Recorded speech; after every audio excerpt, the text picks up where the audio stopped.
influential enough. I mean, we're not talking about blogs here. Yeah. So now I look at another factor. So the way that the press is controlled in the United States is not to stop voices of dissent. Rather, it's a bit like a soup, and you have to ask, what is the flavour of the soup?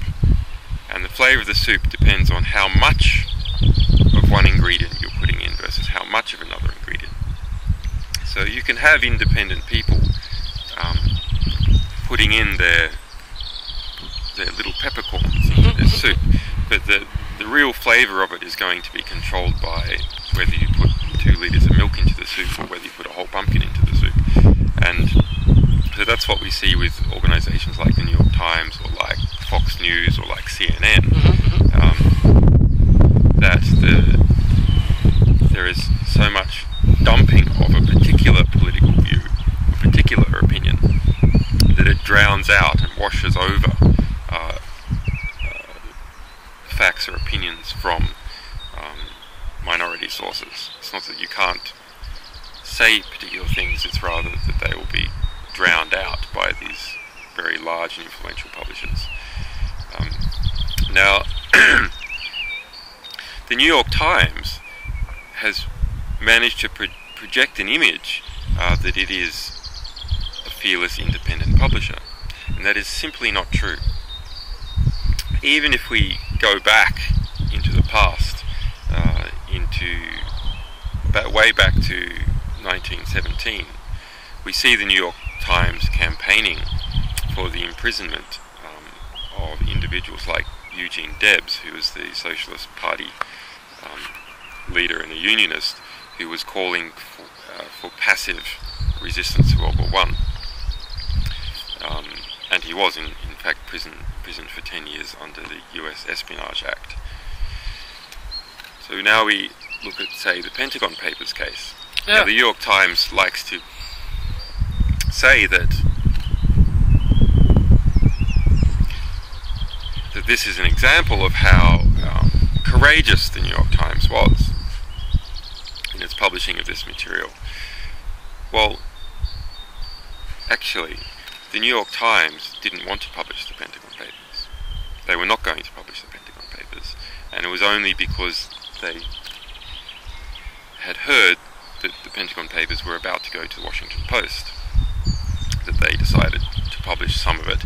And when they did publish it, they made it deliberately a smaller section on the front page than normal, and they took up most of the front page with an article on Nixon's daughter's wedding, because they were scared to play it up more than normal. And when the Nixon government obtained a court order to injunct further publication, the New York Times obeyed the injunction. It didn't decide we're going to print anyway, this injunction is illegal under the First Amendment. The New York Times then did not contribute any resources at all to the defense of Daniel Ellsberg, the Pentagon Papers leaker, either on the surface or under the surface.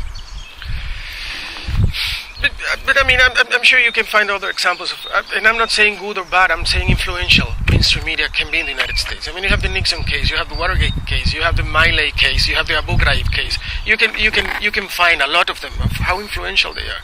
But my point is that you said... But let me tell you about some of these. So for the My Lai massacre, I had dinner with Sy Hersh 2 years ago, and he told me about the story about how he tried to get the My Lai massacre published. He took it to the New York Times, they wouldn't publish it. He took it to a number of mainstream media outlets and they wouldn't publish it. He had to get his brother to start up a newswire company, a boutique newswire company, that was just there to publish the My Lai case. And as part of that, he set up an indemnity structure so that if the newspapers who published the My Lai case were sued, they wouldn't have to pay any money, rather it would go back to the newswire company. So he had to engage in a fantastic and very interesting legal political hack to actually get the My Lai massacre case out. For Abu Ghraib, Sy Hersh is a very good journalist, and he was working on this. But CBS also had it and was sitting on it. They were not going to publish it. Yeah. And another newspaper, a mainstream newspaper as well. And it was only when Sy Hersh was about to publish it in the New Yorker that these others then proceeded to publish. Looking at our experience, I realise I'm going on too much for this, but anyway, looking at our experience with the New York Times, when we did the Afghan War Diaries, our initial agreement was that the New York Times would publish first. And we had structured that for two very important reasons.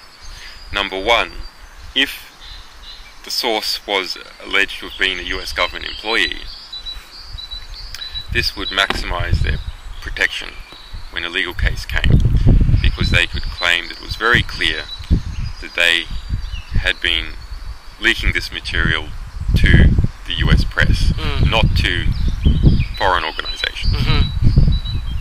Secondly, we wanted to give the New York Times an extra incentive to invest a lot of journalistic work into studying the material, and being the first to publish is normally a strong incentive for journalists. Yeah. 1 week before publication, the New York Times insisted that it not go first, and in fact asked that we go first, that WikiLeaks go first. And this was incredible to me, because it runs counter to all the normal instincts of a newspaper to get the first scoop. Rather, Bill Keller was so frightened of the political and legal pressure against the New York Times that he wanted to couch the New York Times' publishing as simply reporting on what WikiLeaks was doing. And this is the most powerful, influential newspaper in the world. But still you kept working with them. We have an obligation to our sources to get the maximum possible impact. Now, there was a number of other cases like this. For instance, Task Force 373. This was an assassination squad we discovered operating in Afghanistan that was working its way down less than 2,000 people to kill or capture. Very, very serious business.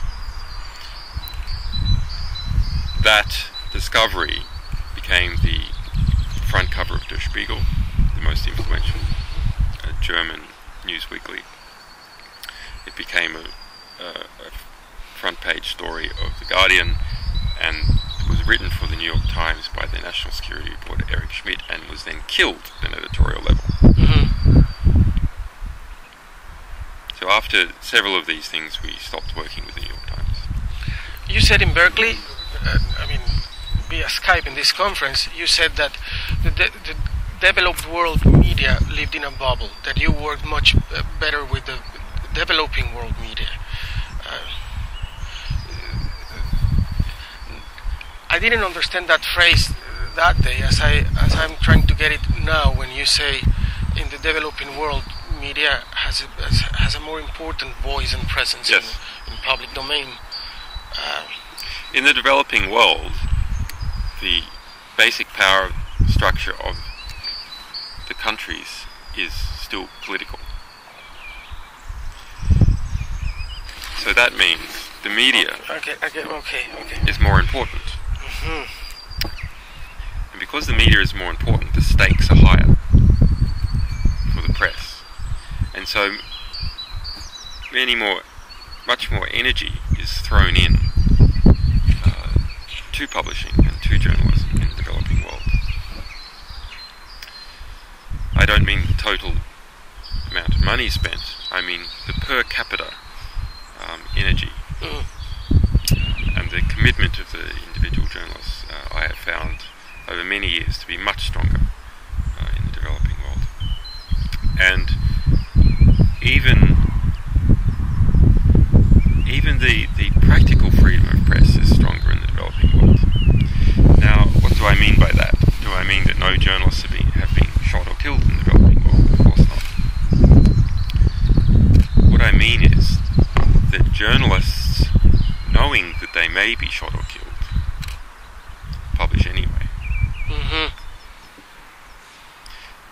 Whereas in the developed world, journalists, knowing they may be sued, fired, excluded from certain cocktail parties, excluded from government sources, do not publish anyway. So that the level of courage and commitment by developing world journalists exceeds the level of courage and commitment by developed world journalists. Let me. So in practice, let me throw my hesitation about this. Or let me argue about this, because we had a really cruel civil war in the 80s, and it was thoroughly reported by mainstream American and European media, and a lot of journalists from those papers were killed, and still the others kept coming and covering it. And this was very important for us in historical terms, not only because of the political situation and how the rest of the world observed us through their eyes, but also because they left a legacy in journalistic terms. I'm trying to put this as in front of what you just said. But you must remember they were reporting about El Salvador. They weren't reporting about their own countries. So these sort of political exclusion, the financial exclusion that I was referring to, doesn't affect them if they go and report on El Salvador. Okay. I'm trying to. I'm not saying there's not brave war correspondents and so on that live in the West and go out to third-party countries. It's even not necessarily the grassroots journalists that are the problems, but rather the problems exist higher up in the editorial, and the longer a journalist has been with a newspaper, the more they tend to progress into this editorial level, and the more they become part of the power considerations of the newspaper as a publishing entity, as opposed to being concerned with an individual story.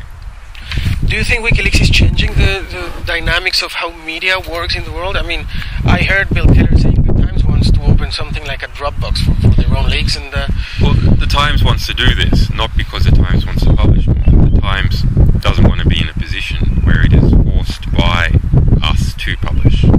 We forced the Times to publish because we said we are publishing. WikiLeaks is going to publish the material whether you like it or not. And also, we're working with the Spiegel and we're working with El País and so on. Yeah. And we're all going to publish whether you like it or not. So we force the Times into publishing, and they hate that idea. So they want to erect their own electronic Dropbox, so they get material and they do whatever they want with it under their own terms. They just sit on it, they publish some part of it, and not another part. They combine it with another story, publish whenever they want, etc. But then again, my question was kind of more general. I used a bad example, but do you think you're changing the dynamics of how media works? I hope so. It is too early to say it. Certainly, many publishing organisations are encouraged. There is always a spectrum of what is tolerable to publish and what is not.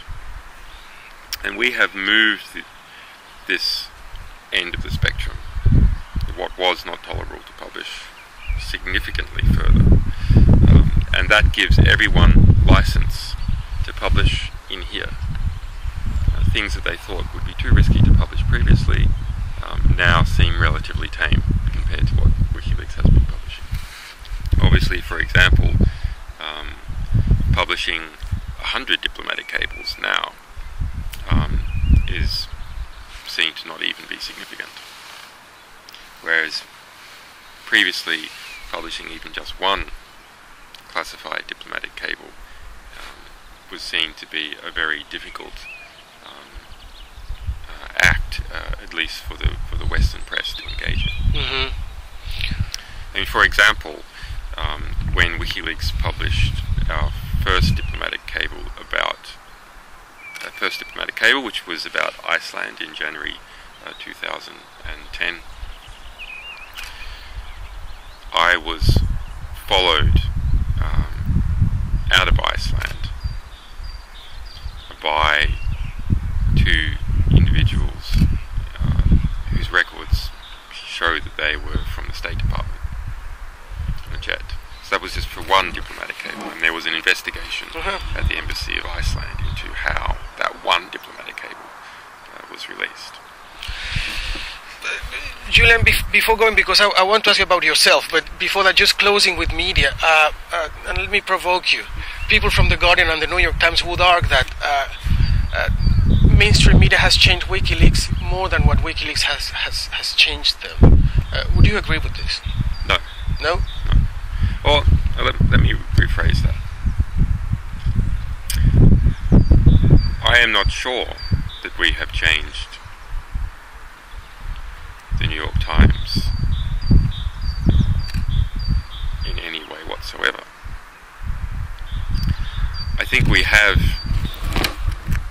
in a general sense, expanded the publishing spectrum. We've expanded what is perceived to be tolerable to publish. We have pushed for the rights to publish in a very, very strong and assertive way that has made real changes. But the nature of those institutions, in terms of who owns them, what their market is, who their advertisers are, how they more generally collect their information, the pressures that are upon them from government and from big corporations, has not changed. So the intrinsics of these organisations has not changed. WikiLeaks as an organisation has brought in a new supply of information, and we have been playing off these organisations against each other in such a way to force them to publish. But otherwise I do not think that we have had an effect on them. Where we have had an effect is on all the smaller organisations. And we've had an important effect on what was a very apolitical class, which is young people who are connected to the internet. Young people who were almost entirely apolitical. They thought politics was a matter for an older generation, have suddenly become very political. That's something that everyone saw very clearly in the Middle East, but it is also occurring in the rest of the developed world.